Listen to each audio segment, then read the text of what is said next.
Good morning, everyone.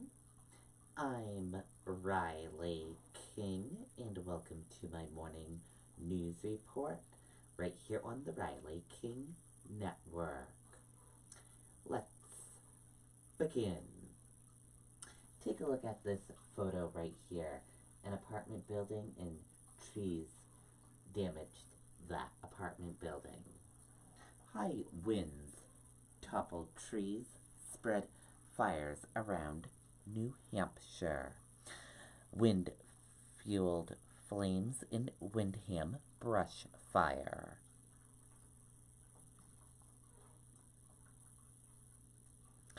Strong winds caused damage across New Hampshire Wednesday night, bringing down trees and wires, making difficult work for firefighters and damaging buildings.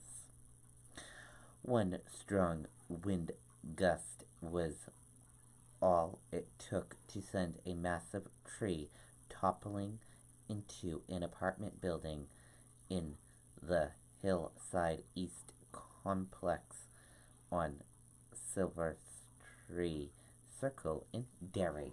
That photo right over there. Greenhaley was told to pack a bag in case an evacuation was needed, but first responders determined the building is structurally sound, except for a few top floor apartments. The roof and some balconies were also damaged.